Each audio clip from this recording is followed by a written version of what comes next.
Ji, that is images. ठीक है, अगर हम किसी वेबसाइट को देखते हैं,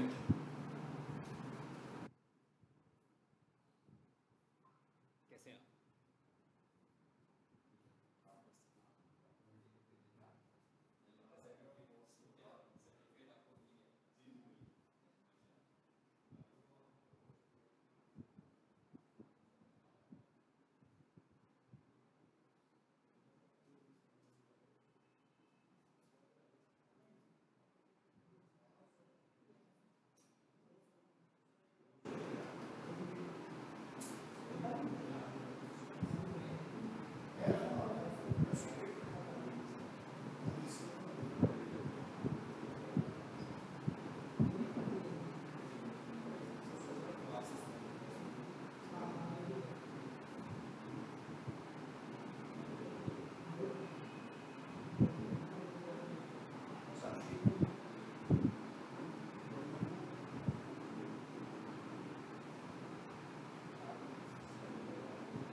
हमारा जो अगला टॉपिक है जी, दैट इज़ इमेजेस। तो अगर मैं किसी वेबसाइट को खोल लूँ तो आपको इमेजेस की इंपॉर्टेंस का बताता हूँ, फिर हम इमेज को पढ़ते हैं। हाँ,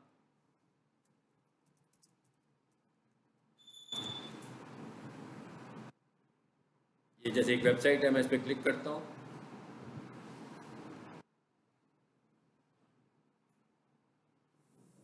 तो हम किसी भी वेबसाइट को जब खोलते हैं, जैसे हमने देखा था कि भाई हेडिंग स्टाइल लगाना बहुत ज़रूरी था, और हेडिंग स्टाइल आपको दिखाया था कि लगे भी हुए हैं। इसी तरीके से अब हम जो अगली बात कर रहे हैं वो ये हैं तस्वीरें। देखें, है ना तस्वीरें वेबसाइट में, हर वेबसाइट में बहुत सारी तस्वीरें होती हैं। तो इसका मतलब क्या हुआ कि ये बहुत एक इम्पॉर्टेंट फैक्टर है डिस्कस होने वाला एसईओ के लिए। अब हमारे पास जो वेबसाइट आएगी उस पर तो ये डिज़ाइन जैसे हुई हुई है, सब कुछ हुआ हुआ है। अब हमने इनको ऑप्टिमाइज़ करना है। मिसाल के तौर पे मैं ये कहता हूँ कि मेरे पास एक इमेज है और उसका साइज़ है 2 MB। MBs का पता है ना, स्पेस। और एक इमेज है मेरे पास, उसका साइज़ है 200 KB। MBs बड़े होते हैं, किलोबाइट्स छोटे होते हैं। तो कितना सारा फ़र्क पड़ गया। अब अगर एक वेबसाइट है उसके अंदर सारे इमेजेस जो हैं वो 2 MBs के पड़े हुए हैं, तो इसका मतलब क्या, वो वेबसाइट डिले करेगी, देर से खुलेगी, तस्वीरें भी देर से लोड होंगी। अक्सर आप देखते भी हैं कि जब आपका इंटरनेट स्लो होता है तो जो इमेजेस हैं वो बहुत आहिस्ता आहिस्ता लोड होते हैं। तो हम क्या चाहते हैं, हम कहते हैं कि भाई जो इमेजेस हैं वो ऑप्टिमाइज हों, कंप्रेस हों, ताकि अगर नेट स्लो भी चल रहा हो तो भी हमारा इमेज जल्दी लोड हो जाए। ठीक है,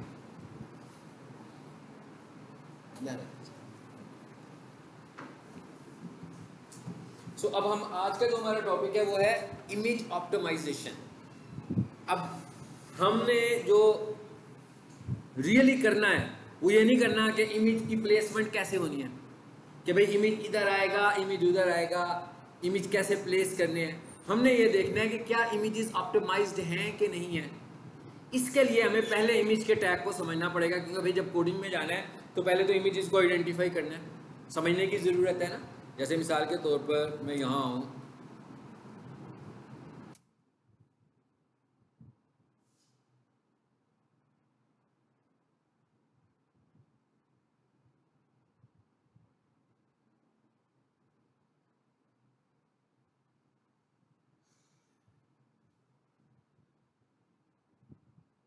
आगे अबाउट अस के पेज पर,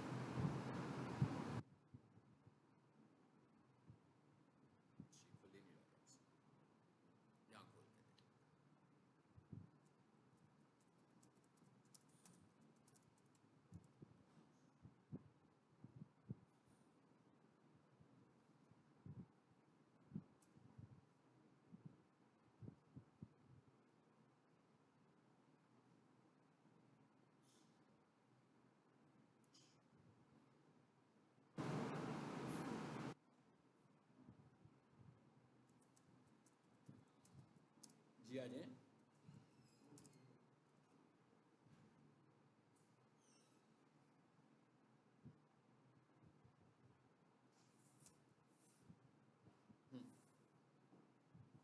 Ctrl+F, IMG। सबसे पहले ये देखते हैं, ये जो मैंने आपको दिखा रहा हूँ वो देखते हैं। अब ये देखिए, ये कोडिंग में आ गया हूँ मैं वापस। ये इमेज का टैग लगा हुआ है, ये हमें आइडेंटिफाई करना है। पहले ये समझ लें कि ये, क्योंकि हमने जब इमेज को ऑप्टिमाइज करना है तो हमने चेंजेस तो यहीं पे करनी है। इसकी समझ आएगी तो तभी कर पाएंगे ना। लेकिन उससे पहले हम जरा थोड़ी सी इमेज ऑप्टिमाइजेशन के फैक्टर समझ लेते हैं। इमेजेस को आप लोग अंडरस्टैंड करते हैं, सब लोग के नहीं? इमेजेस सब लोग अंडरस्टैंड करते हैं। और इमेज फॉर्मेट से क्या मुराद है? जो आपको पता है वो बताना है, मतलब जरूरी नहीं है कि आपको पता भी हो, ये भी शर्त नहीं है कोई। इमेज फॉर्मेट्स जेपीजी जैसे ये कह रहे हैं, पीएनजी कह रहे हैं, ठीक है ना। तो सबको पता है कि ये इमेज फॉर्मेट्स हैं। और ये इमेजेस बनते हैं, बनाए जाते हैं किसी टूल में, फोटोशॉप में, कोरल ड्रा में, इलिस्ट्रेटर में, और आसान बात करें तो कैनवा में। कैनवा तो आपको पता है ना, ऑनलाइन टूल है। उसके अंदर तो मिलियंस ऑफ मिलियंस टेम्पलेट्स पड़ी हुई हैं भाई। जो काम करना है सर्च करो, टेम्पलेट आएगी, उसी को अपनी मर्जी से कन्वर्ट करो, सेव कर लो। तो ये तो इमेज का कॉन्सेप्ट आपको होना पहले ज़रूरी है। अच्छा, हम जब ऑनलाइन काम करते हैं वेबसाइट्स के ऊपर, तो वहाँ पर जो कंसीडर हो रहे होते हैं इमेजेस, उनमें एक इमेज है जेपीजी, एक इमेज है PNG।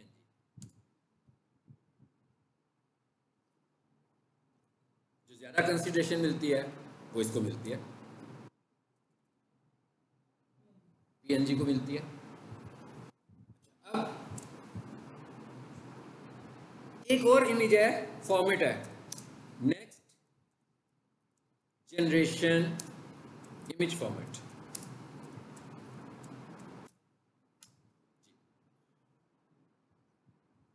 मैंने एक टर्म इस्तेमाल की, next generation image format.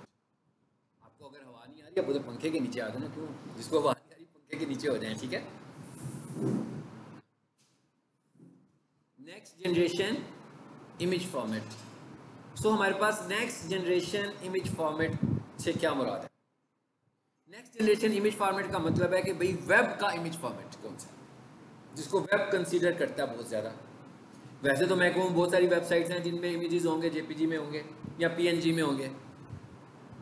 PNG जो है वो जेपीजी से ज़्यादा कंसीडरेबल है। लेकिन ये जो नेक्स्ट जनरेशन इमेज फॉर्मेट है, ये बहुत लेटेस्ट इमेज फॉर्मेट है। इवन अगर मैं फोटोशॉप में जाऊँ और फाइल को सेव करूँ तो इस फॉर्मेट को फोटोशॉप सपोर्ट नहीं करता, यानी कि ये वहाँ पर भी अवेलेबल नहीं होगा। अगर मैं इलिस्ट्रेटर यूज़ कर रहा हूँगा या मैं कैनवा भी यूज़ कर रहा हूँगा तो वो भी वेब पी नहीं बनाएगा। यानी मैंने नाम लिया, क्या नाम लिया? Web P. ये एक नेक्स्ट जनरेशन इमेज फॉर्मेट है, नेक्स्ट जनरेशन इमेज। ये स्पेशली प्योरली बना हुआ है, नाम ही से ही पता लग रहा है वेब पी। तो ये बनाई किसके लिए हुआ है? वेबसाइट्स के लिए बना हुआ है।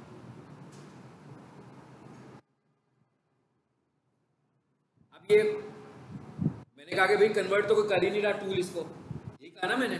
तो फिर हम क्या करेंगे, इसको यूज़ कैसे करना है भाई इसको? क्योंकि इमेज बनाने के लिए तो या तो फोटोशॉप में जाते हैं या इलिस्ट्रेटर में जाते हैं या कैनवा यूज़ करते हैं, यही टूल्स है ना, और तो कोई टूल भी नहीं है हमारे पास। तो हम क्या करते हैं, हम इमेज डिज़ाइन करवा लेते हैं, चाहे वो जेपीजी हो चाहे वो पीएनजी हो। सो हमारे पास गूगल ने बहुत सारी हमें वेबसाइट्स दी हुई हैं ऑनलाइन, जिनसे हम अपने इमेजेस के फॉर्मेट्स को कन्वर्ट कर लेते हैं वेब पी में। नंबर 1, इधर आए जरा, यहाँ आके हम लिखते हैं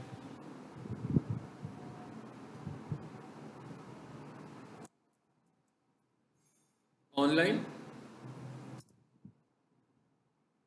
PNG to web P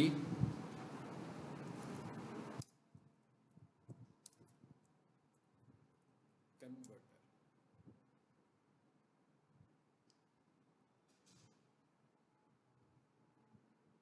online PNG to, आप में से ग्राफिक्स का कोर्स किसने किया हुआ है? आपने किया हुआ है। और आप में से किसी ने इंटर्नशिप मेरे साथ किसने स्टार्ट किया? आपने किया। Okay good.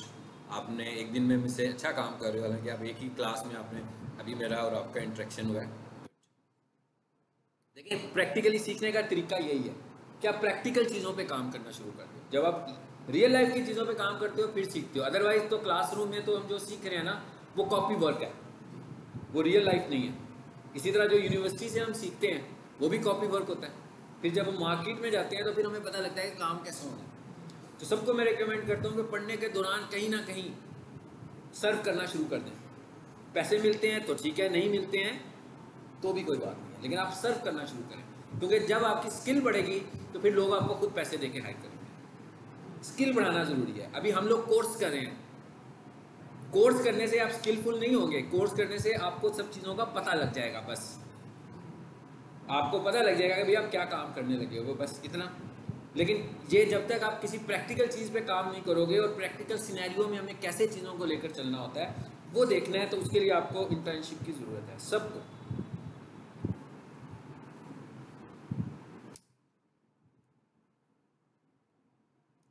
क्या लिखा हुआ आ गया जी?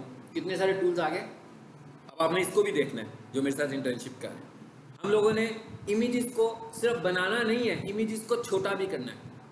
और गूगल हमें क्या कहता है? गूगल हमें ये कहता है कि रिकमेंडेड इमेज क्या है, बिटवीन 100 to 200 किलोबाइट्स। एक अच्छा इमेज स्टाइलिश इमेज नहीं है गूगल के लिए। गूगल ने तो रैंक करवाना है, उसको शो करवाना है गूगल के ऊपर, रिजल्ट्स में दिखाना है उसने। तो उसका एक अच्छा साइज क्या है? 100 to 200 किलोबाइट्स। कोई बात नहीं अगर 300 भी हो जाए, लेकिन हमारी पहली प्रायोरिटी क्या है कि हम उसे रिड्यूस कर लें। ठीक है भाई, टूल आ गया, पिक्सेलेट के नाम से एक टूल आ गया। इस पर जाएंगे, सिंपली हम क्या करेंगे देखिएगा, तो अभी आपके सामने मैं करता भी हूँ। पता लग गया सबको? इसका मतलब क्या हुआ? अगर मैं अपनी सर्च को थोड़ा सा चेंज कर दूं और मैं लिखूं online JPG to WebP converter, हो जाएगा। अगर मैं और कन्वर्ट कर दूं, मैं कहूं online JPG to PNG converter, फिर भी हो जाएगा। यानी मुझे जिस तरह की कन्वर्जन चाहिए, लेकिन as a SEO point of view हमें क्या चाहिए? वेबपी चाहिए हमें। यानी इसका मतलब क्या हुआ कि हमने जितने भी इमेजेस बनाने हैं वो सारे के सारे इमेजेस हमने कैसे बनाने हैं? वेब पी टाइप के बनाने हैं। ले जी, अब कैसे चेंज करना है? चूज फाइल, आगे भाई किस फाइल को चेंज करना चाह रहे हो? खोलें फ्लैश में।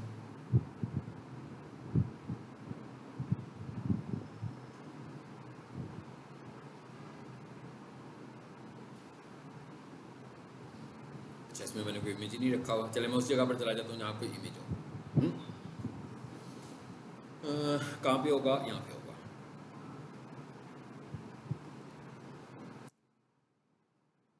यहाँ से कोई इमेज पिक कर, बहुत सारे इमेजेस आ गए। अब ये इमेज का साइज देखो 531 किलोबाइट्स। बाकी का आप ऑनलाइन ले लेना लेक्चर, ठीक है, रिकॉर्डिंग से ले लेना। 700 किलोबाइट्स, ऐसे ही है ना? इससे बड़े बड़े साइज भी होंगे, एमबीज में भी होंगे। आमतौर पर जो बंदा एक अच्छी रेजोल्यूशन के साथ इमेज बनाता है तो ऑटोमेटिकली उसका साइज एमबीज में चला जाता है। ठीक है, अब हम सबसे पहले इस इमेज को पिक करते हैं। क्या कहता है? कन्वर्ट करें इसको। इसका मतलब क्या? ये वो काम है जो मैं करता हूँ वेबसाइट्स के ऊपर, कि जब हमारे पास वेबसाइट्स आती हैं तो सबसे पहले हम देखते हैं कि इस वेबसाइट में टोटल इमेजेस कितने हैं। तो हमारा पहला टास्क क्या होता है कि उसके साइजेस को कंप्रेस करें, छोटा करें। ये भी मैंने एक तरीका बताया। अब गूगल क्या कह रहा था? गूगल के सामने अगर मैं 3 इमेज फॉर्मेट रख दूं, जेपीजी, पीएनजी और वेबपी, तो गूगल कहता है भाई मैं किसे कंसीडर करूंगा? वेबपी को। अच्छा, अब वेबपी छोटा क्यों हो जाता है एकदम? आप पीएनजी की फाइल को एक्सेल में भी खोल सकते हैं, खोल सकते हैं ना, माइक्रोसॉफ्ट वर्ड में भी खोल सकते हैं। वेबपी की फाइल को नहीं खोल सकते। वेबपी का जो फॉर्मेट है वो बना ही ब्राउजर्स के लिए होगा, यानी कि ये वाली फाइल सिर्फ और सिर्फ ब्राउजर में खुलेगी और किसी जगह पे खुलनी ही नहीं है। और वेबसाइट तो ब्राउजर में खुलनी है, वेबसाइट तो किसी और प्लेसमेंट में नहीं खुलेगी ना जी। आगे क्या आ गया? डाउनलोड। ये आपने देखा था, ये अबाउट 700 किलोबाइट्स की थी फाइल, और यहाँ पर मल्टीपल फाइल्स भी आ सकती हैं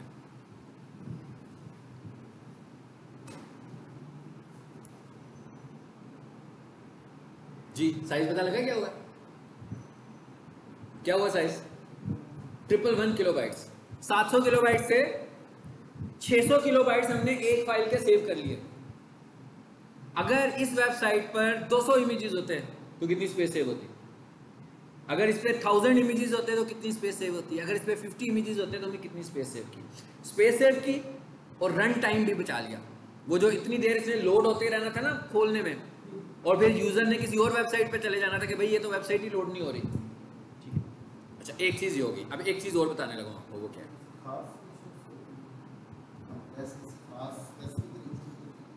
उसी रेशियो से, जिस रेशियो की है उसी रेशियो से हो रही है। और अगर हम यहां पर आए, ये देखें उसी साइज में आ रही है। अलबत्ता क्वालिटी को मैं इसको छोटा करना चाह रहा हूं ना, मैं इसके और पिक्सल थोड़े से कम कर सकता हूं। इसका मतलब क्या होगा? अब ये और छोटी होगी। एक और चीज ध्यान में रखनी है, वो क्या?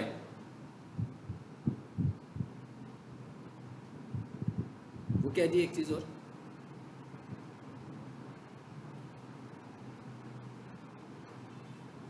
कई लोग कहते हैं कि भाई ये तो कन्वर्जन हो गई है तो इसकी जो क्वालिटी खराब हो गई हो शायद।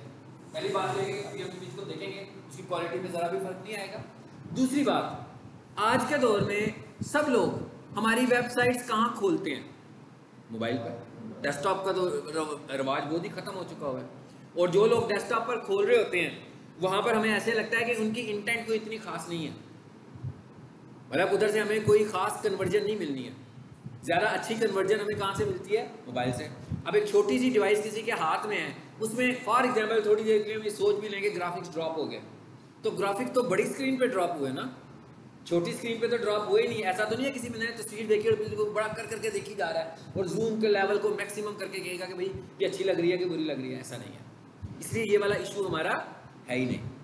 अच्छा, अब हम एक और चीज़ करने जा रहे हैं, वो क्या है? अब मैं एक और चीज़ लिख रहा हूँ, ऑनलाइन PNG कंप्रेसर। ठीक है, अब मैं क्या बनाने जा रहा हूं? मैं कह रहा हूं कि भाई मेरे पास एक PNG की फाइल है और वो बड़ी है, सो मैं उसे कंप्रेस करना चाहता हूं। कंप्रेस का मतलब क्या हुआ? रिड्यूस करना चाह रहा हूं। ठीक है, आगे कंप्रेसर, ये वाला भी आ गया, ये वाला भी आ गया, ये वाला भी आ गया, बहुत सारे आ गए अभी टूल्स, ये सब फ्री हैं। अपलोड करें,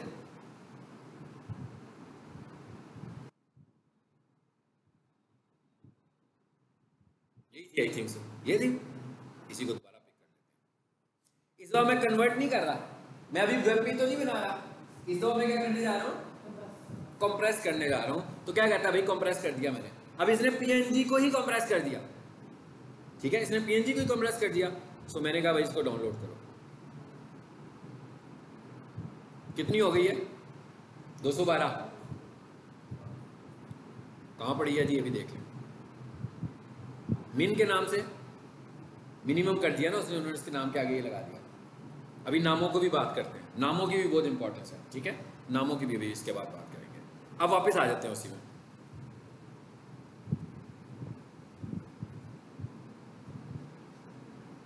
जी, फिर वापस आए,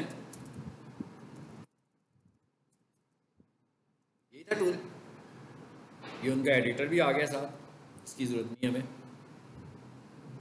बहुत सारी चीज़ें ऐसी होंगी जो पेड होंगी इसके आगे से। ठीक है, यहाँ तक पेड नहीं थी।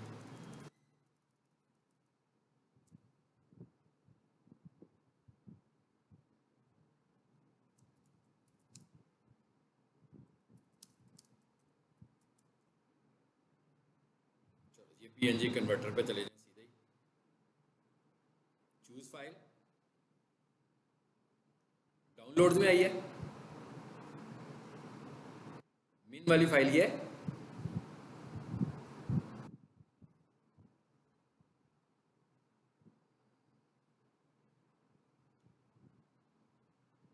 इस तरह भी हम सम टाइम टेस्ट कर लेते हैं कि भाई और अगर रिड्यूस हो सकती है तो हो जाए। ये नहीं हुई और रिड्यूस, ये बल्कि उससे बड़ी हो गई है। ये इसने कितना साइज दिया? 151। वो कितनी हुई थी? वो 111। इसका मतलब क्या हुआ? मैं इसको नहीं यूज़ करूँगा, मैं इसी को यूज़ कर लूँगा। ठीक है, अगर मैं क्वालिटी वाइज देखूंगा तो दोनों एक जैसी होंगी।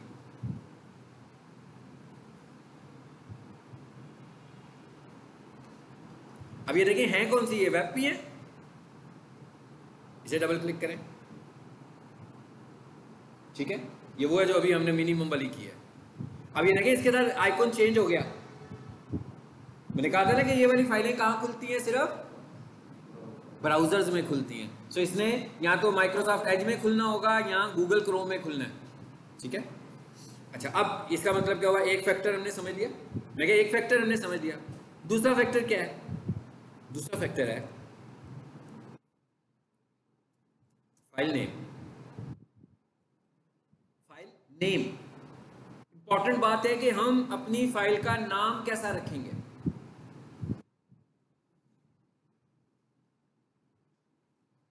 हमें अपनी फाइलों के नाम कैसे रखने हैं, इंपॉर्टेंट बात है। जैसे आप कोई फाइल सेव करते हैं, ठीक है, तो मैं कह देता हूं भाई ऑनलाइन कोर्सेज, आगे जेपीजी आ जाता है या पीएनजी आ जाता है, ऐसे ही है ना। बीच में क्या आ गया, स्पेस आ गया। नंबर 1, आपने एसईओ पढ़ रहे हैं, किसी तरह की भी कोई फाइल बनानी है, उसके नाम में स्पेस इस्तेमाल नहीं करनी। फाइल को सेव करते हुए आपने समझना है कि स्पेस बार इलीगल कैरेक्टर है। मिसाल के तौर पर मैं ये कह रहा हूं कि मेरी जो वो है फाइल नेम, मेरा फाइल नेम है टोयोटा विट्स वाइट 2017, सपोज ये नाम है फाइल का। अब मैंने इसको रखा इस तरह और आगे लगा दिया जेपीजी, मैंने तो नहीं लगाया, वो तो खुद ही बन जाएगी ना। तो ये गलत तरीका है फाइल का नाम रखने का। आपने फाइल का नाम कैसे रखना है, आपने फाइल का नाम ऐसे रखना है, टोयोटा डैश विड्स dash white dash hyphen, dash या हाइफन। हर वर्ड आपको अगर स्पेस जहां दे रहे हो वहां पर आपको क्या यूज करने हैं, हाइफन इस्तेमाल करने हैं, या डैश इसको कह रहे हो या हाइफन कह रहे हो। इस तरह आपने, यानी ये फाइल का नाम रखने का ये तरीका है। चाहे वो HTML फाइल हो, चाहे वो ग्राफिक्स फाइल हो, भाई कोई भी फाइल होगी, आपने इस तरीके से नाम रखना। फिर फाइल नेम की एक और इंपॉर्टेंट बात, वो क्या है, कीवर्ड इन फाइल नेम। इसका मतलब क्या हुआ कि आपने जब फाइल का नाम रखना है तो जिस कीवर्ड को आप फोकस कर रहे हो, आपने उस कीवर्ड को नाम के अंदर लेकर आना। मिसाल के तौर पर मेरा कीवर्ड क्या था भाई, टोयोटा विड्स वाइट, कि मैं तो कोई भी बंदा गूगल पर लिखे ना टोयोटा विड्स वाइट, तो मेरा इमेज ऊपर नजर आना चाहिए। अब मैंने इमेज के ऑप्टिमाइजेशन भी कर दी, इमेज के साइज को भी रिड्यूस कर दिया, ठीक है, इमेज के फाइल नेम में स्पेस भी रिमूव कर दी। अब अगला फैक्टर एक और अप्लाई कर लिया कि नाम में कीवर्ड हो। अभी हमने सपोज किया कि हमारा कीवर्ड था टोयोटा विड्स वाइट 2017, तो मैंने कहा ये मेरा कीवर्ड है ना, जब भी कोई बंदा इस गाड़ी को ढूंढे, ये लिखे, तो मेरी वाली वेबसाइट से इमेज नजर आए, तो मैं कीवर्ड को यहाँ पे लेकर आऊंगा। इसका मतलब क्या हुआ, जो मुख्तलिफ इमेजेस होंगे उनके नाम मुख्तलिफ होंगे। हाँ, अगर मेरे पास तस्वीरें बहुत सारी होंगी तो मैं यूं कर सकता हूँ, देखें -1 यूं भी कर सकता हूँ और -1। फिर जो दूसरा होगा तो उसे क्या करेंगे हम, -2 -3 -4। तो अब चल क्या रहा है हमारा कीवर्ड, टोयोटा विड्स, पार्टली भी चल रहा है और मुकम्मल तौर पर भी वो चलने लगा। ये भी एक हो गया एसईओ का फैक्टर। ये हम सारे एसईओ के फैक्टर्स देखने लगे हुए हैं। अभी मैंने आपको कोड नहीं पढ़ाया, एंड पे कोड पढ़ेंगे, कोडिंग पढ़ेंगे इसकी। अब आ जाते हैं इसकी कोडिंग पर। इसका कोड कैसे लिखना है आपने, यानी इसका टैग कैसे लिखना है। IMG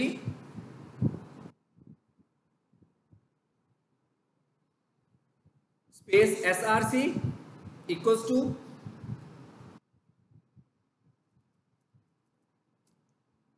ये फाइल पढ़ी है ना हमारे प्रीवियस क्लास में हमने प्रैक्टिस की थी।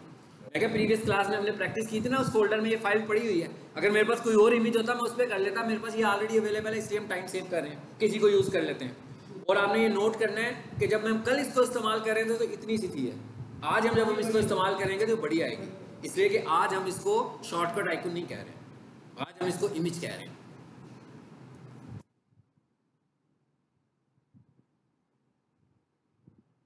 IMG SRC equals to favicon. ये टैग पढ़ रहे हैं हम जिस तरीके से कल हमने H1 पढ़ा था, B पढ़ा था, स्ट्रॉन्ग पढ़ा था, टाइटल पढ़ा था, इसी तरह हम तस्वीर लगाने का टैग पढ़ रहे हैं। और इसका जो एट्रीब्यूट है एक, वो है alt. It is the most strong attribute for SEO. भाई इमेज तो एसईओ से कोई ताल्लुक नहीं ना, तस्वीर लगानी है। एसआरसी का भी एसई से कोई ताल्लुक नहीं भाई, इमेज होगी तो लगेगी ना, वो तो मैं सिर्फ फाइल का नाम बताने के लिए एसआरसी लगा लिया। मगर ऑल्ट जो है ये एसईओ का एट्रीब्यूट है। ऑल्ट का मतलब क्या होता है? अल्टरनेट। अल्टरनेट का क्या मतलब है कि भाई इसका अल्टरनेट क्या है, इसका अल्टरनेट क्या है? मैं कहता हूं भाई इसका अल्टरनेट है, वही बात कर लेते हैं जो मैंने पहले की है। हाँ,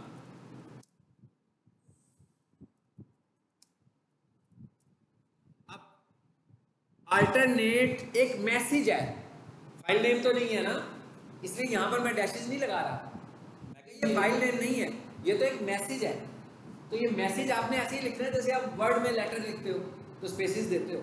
इन दोनों बातों को हमें मिक्स नहीं करना, सिर्फ फाइल नेम में हाइफन यूज करना है। जहां जहां हमें मैसेज देना होगा वहां पर हम स्पेस ही यूज करेंगे। जैसे आपकी वेबसाइट का जो कंटेंट है भाई उसमें तो स्पेस ही होगी ना, लेकिन जब हम फाइल सेव कर रहे होंगे तो वहां पर स्पेस नहीं देंगे, वहां पर हाइफन यूज करेंगे। अब ये जो ऑल्ट है इसका मकसद क्या है और ये कितना बड़ा हो सकता है, इसकी लेंथ कितनी हो सकती है?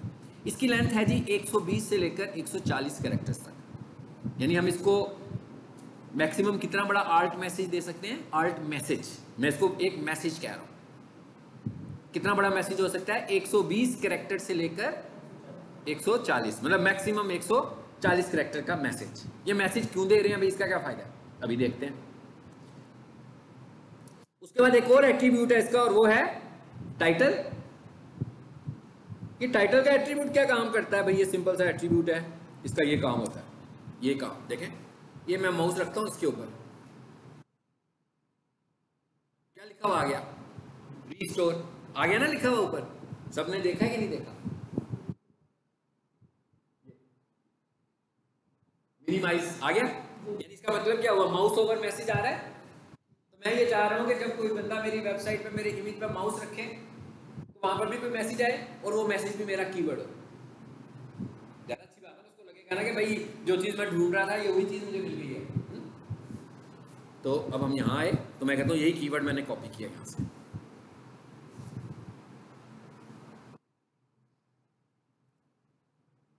हो गया। फिलहाल इसको इतना ही रख देते हैं, इसे क्लोज करने की जरूरत नहीं है, ऐसे भी क्लोज हो सकता है। हाँ,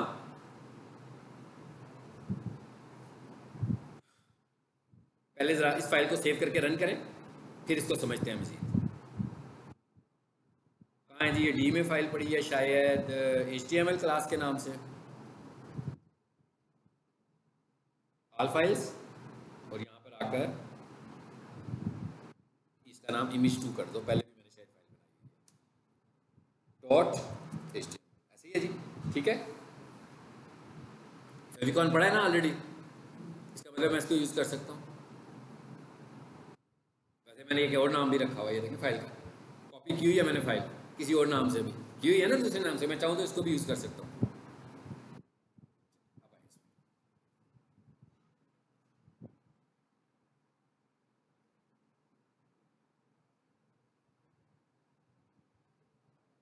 HTML क्लास ये जी, खोलो, आ गई। देखो अब कितनी बड़ी आई है गाड़ी, माउस रखा हुआ है ना इसके ऊपर, टेक्स्ट आ रहा है माउस के साथ। आल्ट का टेक्स्ट तो नहीं नजर आ रहा किसी को? वो नहीं नजर आ रहा आल्ट का टेक्स्ट, अल्टरनेटिव टेक्स्ट नहीं आ रहा, ये तो माउस ओवर वाला टेक्स्ट नजर आ रहा है आपको। अच्छा, सबसे पहली बात तो ये है कि भाई ये आल्ट का जो टेक्स्ट है इसका मकसद क्या है? नजर तो आ नहीं रहा, पहले तो हम उसको देखते हैं तो फिर मकसद देखेंगे। अब आपको नजर आ जाएगा, मैंने कुछ गलत कर दिया ना। क्या गलत कर दिया? मैंने फाइल का नाम ही चेंज कर दिया, इस नाम की तो फाइल ही नहीं है। इसका मतलब क्या हुआ? अब तो इमेज नहीं आना चाहिए, नहीं आएगा ना। अब जब इमेज नहीं आएगा तो आल्ट आएगा।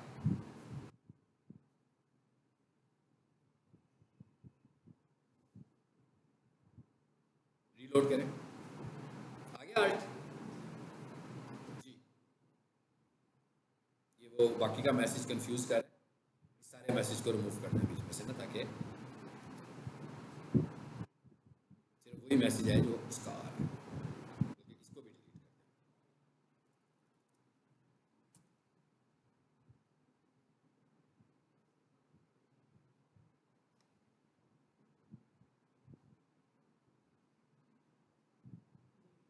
तस्वीर नहीं आई, तो तस्वीर की जगह पर क्या आ गया, अल्टरनेट मैसेज आ गया। भाई ये इसका मकसद ये था।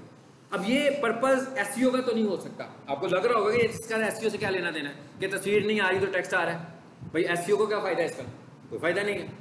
सो HTML का जब ये टैग इंट्रोड्यूस हुआ था तो उस वक्त तो इसका ये पर्पस था, लेकिन एसईओ के हवाले से हमें इसका क्या पर्पस है? हमें इसके इस एडवांटेज का नहीं पर्पस। ये तो मैंने सिर्फ आपको दिखाने के लिए इस तरह किया। असल में गूगल पर हमारी वेबसाइट रैंक कैसे होती है?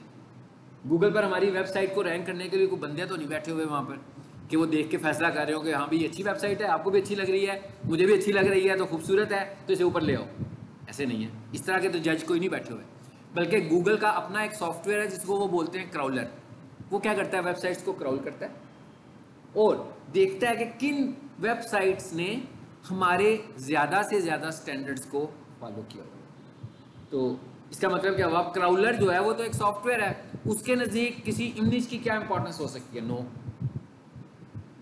कोई भी क्राउलर आपकी वेबसाइट का फ्रंट एंड देखकर वेबसाइट को रैंक नहीं करता, बल्कि कोई भी क्राउलर आपकी वेबसाइट को अगर रैंक करेगा तो यहां से करेगा। कहां से करेगा? कोडिंग में से। यानी क्राउलर इसको चेक कर रहा है, क्राउलर इसको रीड करता है आकर, और उसने अगर इमेजेस को रैंक करवाना है तो इमेजेस रैंक बाय क्वालिटी नहीं हो रहे,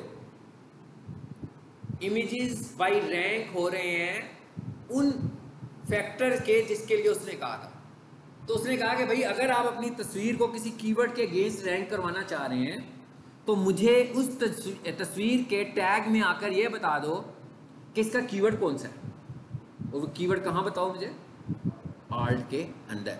इसका मतलब क्या हुआ कि अगर उसने दो वेबसाइट्स को कंपेयर करना है कि इसमें से किस वेबसाइट को मैं ऊपर दिखाऊं तस्वीरों के लिए और किसको नीचे दिखाऊं, तो वो उन दोनों वेबसाइट का कौन सा हिस्सा देखेगा? IMG टैग के अंदर आकर उनके आर्ट चेक करेगा। अब अगर तो वेबसाइट सिर्फ डेवलपर ने बनाकर दे दी है तो आर्ट तो खाली होंगे। अगर वो वेबसाइट किसी SEO एक्सपर्ट के हाथ आई होगी तो उसने कीवर्ड रिसर्च करके वहाँ पर आर्ट ऐड किए होंगे।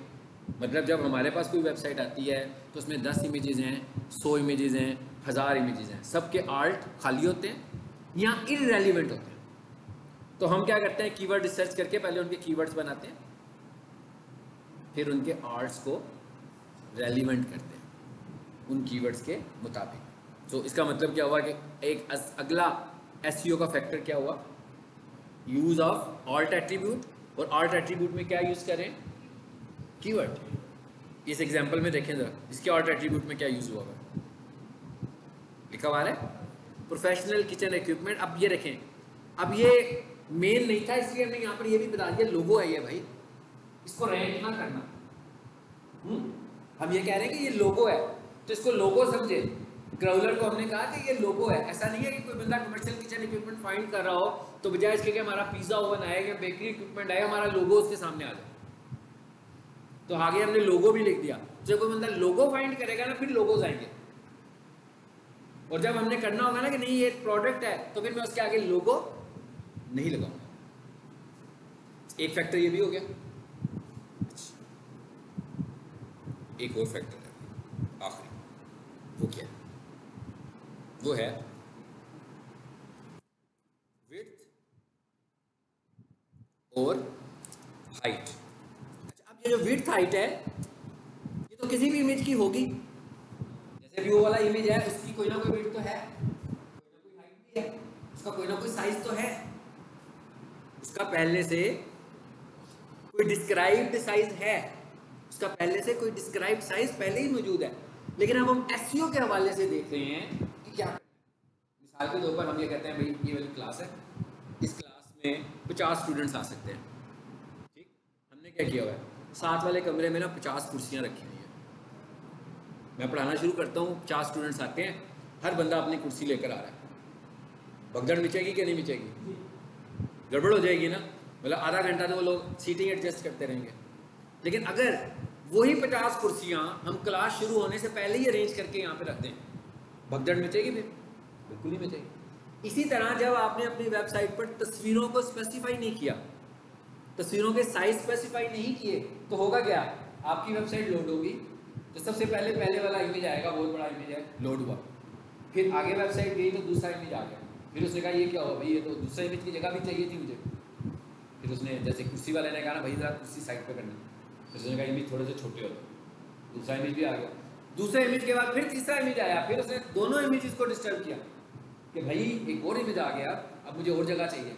फिर उन्होंने अपने आप को छोटा किया दोनों ने। सो इसका मतलब क्या हुआ कि ये सारे टाइम में वेबसाइट प्रोग्रेस ही करती जा रही है, और जब तक मेरे सारे इमेजेस लोड नहीं होंगे वो प्रोग्रेसिंग मोड में ही रहेगी। इसका मतलब क्या हुआ, वो जल्दी से लोड नहीं होगी। सो हम क्या कहते हैं, हम ये कहते हैं कि भाई अगर आप इमेजेस की विड्थ और हाइट को मैनेज कर लें, अच्छी बात है। क्या मैनेज करना है, it's up to us. Sizes क्या होंगे वो हमारी मर्जी है, वो क्लाइंट हमें बताएगा कि भाई मेरा जो इमेज है उसकी विड्थ इतनी होनी चाहिए, इसकी हाइट इतनी होनी चाहिए। हाँ, अगर मैं हर इमेज को स्क्वायर बना दूं तो गड़बड़ हो गई ना। मिसाल के तौर पर माउस किसी को दिखाना चाहता हूँ, तो इस माउस को अगर मैं स्क्वायर शेप में दिखाऊंगा, स्ट्रेच हो जाएगा ना माउस, तो कंप्रेस लगाएगा, माउस पे चाना भी नहीं जाएगा। बहुत सारी चीज़ें होंगी जिनकी शेप क्लोज टू स्क्वायर होगी तो वो तो ठीक लगेंगी, तो जिनकी शेप स्क्वायर होगी नहीं, वर्टिकल शेप होगी, वो तो स्क्वायर शेप में अच्छी भी नहीं लगेंगी। तो वो अच्छी नहीं लगेगी कि आप पहचान ही नहीं जाएंगी कि भाई ये असल में प्रोडक्ट कौन सी है। तो ये भी नहीं हम कर सकते कि भाई इतना साइज हो जाए। इसका भी हल हमने क्या निकाला, हम कहते हैं चलो भाई अगर आपने दोनों चीज़ें नहीं चेंज करनी तो कम से कम एक चीज़ मैनेज कर लो, ताकि क्राउलर को पता लग जाए कि भाई इमेज की विड्थ कितनी है, तो उसी रेफरेंस से वो उसके लिए हाइट अपने पास अकोमोडेट कर देगा। यानी यहाँ तो हम दोनों चीज़ों को कर लें तो अच्छी बात हो जाएगी, नहीं करते तो कम से कम विड्थ को कर लें। अब विड्थ को करना क्या मतलब क्या है, ये तो बड़ा सिंपल सा काम है, अभी पिक्सल्स में आएगी। मैं कह देता हूँ 200, इसका मतलब क्या हुआ 200 पिक्सल्स। अच्छा, यहाँ अगर मैं एक और डिफरेंट तरीके से कर लेता हूँ, यहाँ अगर मैं कर लेता हूँ 34%, अब इसका क्या मतलब हुआ, साइज इसका साइज परसेंटेज में कर दो। मैंने दो मुख्तलिफ तरीके यूज कर लिए, ये वाला तरीका पिक्सल्स वाला है और ये वाला तरीका साइज का परसेंटेज है कि भाई कितनी साइज है उसी परसेंटेज के साथ कर दो। 200 लिखूंगा, सिर्फ नंबर लिखूंगा तो क्या लगेगा, ये क्या है, पिक्सल्स है। अगर 200 के बाद परसेंटेज का निशान लगा लूंगा तो इसका मतलब क्या होगा, परसेंट ऑफ साइज, किसका इतना परसेंट।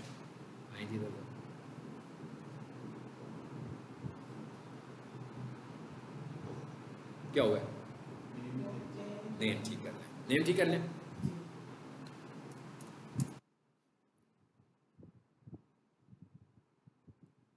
ये भी एरर है, मैं कह ये भी एरर है अगर आप घर में प्रैक्टिस करेंगे तो। ये क्या है, अभी आया था ना आपके पास, ये भी एरर है। तो ये वाली मिस्टेक्स हैं जो आपसे होंगी घर में।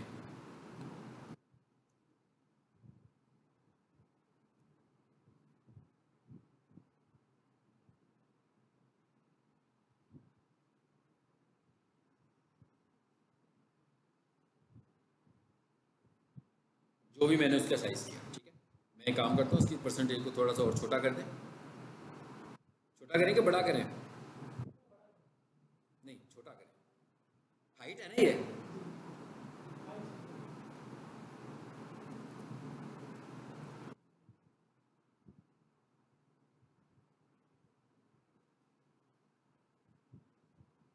शेप बेहतर हो गई। अब ये परसेंटेज के हिसाब से कर रहा है। एसईओ में हमारा मसला नहीं है कि ये तस्वीर इधर, फिर मैं बता रहा हूँ इधर आ रही है, इधर आ रही है, इधर आ रही है, इधर आ रही है। एसईओ में हमारा मसला वो है जो हम पिछले 1 घंटे से डिस्कस कर रहे हैं। तस्वीर की प्लेसमेंट कैसी होगी, डेवलपर से बोलेंगे, हमें ये या हम नहीं बोलेंगे, वो तो क्लाइंट बोलेगा, डेवलपर बोले जो वेबसाइट बना रहा है। हमारे पास तो वेबसाइट को वो फाइनल करके लाया है, हम सिर्फ इन चीज़ों को चेक करने लगे। किन चीज़ों को, फाइल का नाम क्या होगा, फाइल के नाम में कीवर्ड मौजूद है कि नहीं है, फाइल का फॉर्मेट क्या है, फाइल का साइज़ क्या है, क्या आर्ट एट्रीब्यूट यूज़ हुआ है कि नहीं हुआ, क्या टाइटल एट्रीब्यूट यूज़ हुआ है कि नहीं हुआ। ये हमने कंप्लीट इमेज एसईओ कर ली जो हम किसी भी वेबसाइट के ऊपर करते हैं। अब अगर मेरे पास एक वेबसाइट आएगी उसके अंदर 200 इमेजेस होंगे, तो मैं यहीं से काम शुरू करूंगा सारा। पहले देखूंगा भाई इमेजेस कितने हैं, फिर देखूंगा इनके साइजेस क्या हैं, मैं इन्हें कितना रिड्यूस कर सकता हूँ, मैं उनके साइजेस को रिड्यूस करूँगा। फिर मैं देखूंगा इनके कीवर्ड्स क्या हैं, और फिर मैं देखूंगा कि क्या उन्होंने कीवर्ड्स को फाइल नेम में इस्तेमाल किया है कि नहीं किया? नहीं किया तो मैं उसको भी इस्तेमाल करूँगा, टाइप को चेंज करूँगा। आर्ट एट्रीब्यूट लगा हुआ है कि नहीं लगा हुआ, टाइटल एट्रीब्यूट लगा हुआ है कि नहीं लगा हुआ, फिर मैं इसको भी इस्तेमाल करूँगा। इस तरह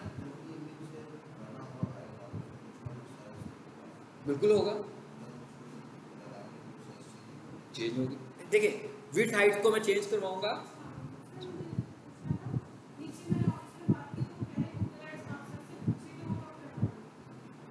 मैं अभी आप नीचे जाए, मैं क्लास खत्म करके नीचे आ रहा हूँ, फिर बताता हूँ। हाँ नीचे जाए, मैं क्लास खत्म करके आ रहा हूँ, क्लास खत्म हो रही है, ठीक है जी। विड्थ 200%, हाइट ये क्या है, ये इंपॉर्टेंट प्रॉपर्टी नहीं है, मैं इसको छोड़ भी दूंगा कोई बात नहीं है। मैं उनसे ये कहूँगा और मैं क्या करूँगा, हो सकता है कि मैं यही साइज कर दूँ। ये कहा ना मैंने कि 50 कुर्सियाँ उस कमरे में पड़ी हैं या 50 कुर्सियाँ इस कमरे में पड़ी हैं, फर्क पड़ जाएगा ना। इस कमरे में पड़ी होंगी तो कोई डैमेज नहीं है, उस कमरे में पड़ी होंगी उधर से लाकर भी लोगों ने 50 यहीं एडजस्ट करनी है, पहले से रखी है तो वो भी यहीं पर एडजस्ट हुई है। मतलब साइज मेंशन नहीं है तो भी साइज यही है, साइज मेंशन कर दिया तो क्राउलर को पहले से ही साइज का पता लग गया। बेसिकली कर क्या रहा हूं मैं, क्राउलर के लिए आसानियां पैदा कर रहा हूं। क्राउलर क्या है, गूगल का वो एप्लीकेशन है जो आपकी वेबसाइट को देखने लगा हुआ है, मतलब इंस्पेक्ट करता है कि क्या चीज ऊपर आनी चाहिए, क्या चीज नीचे आनी चाहिए। तो उसको ये साइज दे दिया मैंने, हालांकि मेरे इमेज का साइज भी यही था, लेकिन वो लोड होकर उसको पता लगता था ना कि इसका साइज क्या है। इस दफा उसे क्या पता लगा, पहले ही पता लग गया। ये वो टास्क हैं जो हम इमेज ऑप्टिमाइजेशन के लिए करेंगे, और जितने भी मेरे पास इमेजेस होंगी हम सब के ऊपर ये टास्क अप्लाई करेंगे, और बाद में जो नए इमेजेस आएंगे उन पर भी हम ये टास्क अप्लाई करेंगे। अगर मुझे ये लग रहा होगा कि भाई यहाँ तस्वीर इतनी बड़ी तस्वीर आ रही है, तो मैं उनसे कहूँगा भाई तस्वीर छोटी करवा दें जरा, ठीक है, क्योंकि भाई डेस्कटॉप के ऊपर इतनी बड़ी तस्वीर नज़र आ रही है, मोबाइल पे तो बहुत सारा स्क्रॉल हो जाएगा, सही तरीके से पढ़ा भी नहीं जाएगा, कुछ स्क्रॉल करना पड़ेगा बार बार। तो मैं उनसे कहूँगा इमेजेस के साइजेस को छोटा, ठीक है। So it is the use of IMG। और अगर हम इस पूरी वेबसाइट को देखें तो आपको अंदाज़ा हो जाएगा इसको देख के कि भाई वेबसाइट का कितना सारा पार्ट तो हमने वैसे ही कंप्लीट कर लिया ना। इमेजेस की भी समझ में आ गई, हेडिंग स्टाइल की भी समझ में आ गई, पैराग्राफ्स के अंदर बोर्डस्टॉर्म की भी समझ में आ गई, फिर तस्वीरों की समझ में आ गई। रह क्या गया भाई, हाइपरलिंक्स रह गए। इंशाल्लाह अगली क्लास में वो पढ़ेंगे। और ये जो वेबसाइट आपको दिखा रहा हूँ, अब मैं इसके बाद हम क्या करेंगे, अगले फेज में क्या होगा कि यही वेबसाइट मैं आप लोगों को दूंगा ऑफलाइन, आपके कंप्यूटर पे होगी, और आप इसको अपनी वेबसाइट बनाएंगे। मतलब अपनी वेबसाइट बनाने का क्या मतलब हुआ भाई, मतलब ये हुआ कि ये लोगो चेंज करें, जो आपका लोगो बनाना चाह रहे हैं अपने लिए, जो वेबसाइट लॉन्च करना चाहते हैं वो कर दें। ये स्लाइडर तस्वीर आ रही है, इसको भी चेंज करें, आपकी आ जाएगी जिस तरह की वेबसाइट आप बनाना चाहते हैं। ये मैसेज चेंज करें, आपका मैसेज आ जाएगा। सिर्फ आपने इसको एडिट करना है, ताकि जब हम SEO करें, जब हम SEO करें तो आपके पास कोई मॉडल हो ना जिसके ऊपर आप इसको अप्लाई करेंगे। इसीलिए तो हम ये वाला हिस्सा पहले कर रहे हैं। नहीं तो एक तरीका तो ये भी था ना कि हम ये पढ़ते ही ना, भले ही सब कुछ ही छोड़ देते और हम डिस्कस करते सिर्फ SEO को। तो अब आपको अंदाजा हो गया कि अगर हम डायरेक्ट SEO को डिस्कस करते तो क्या हम कुछ कर पाते, क्योंकि जब तक हमारी एक्सपर्टीज वेबसाइट पे नहीं होगी भाई, ये यही चीज़ें खोलनी है। पूरी वेबसाइट में हेडिंग को आइडेंटिफाई करना है, पूरी वेबसाइट में पैराग्राफ को आइडेंटिफाई करना है, पूरी वेबसाइट में इमेजेस को आइडेंटिफाई करना है, और पूरी वेबसाइट में जाकर हाइपरलिंक्स को जो अगली क्लास में हम पढ़ेंगे हमने उनको आइडेंटिफाई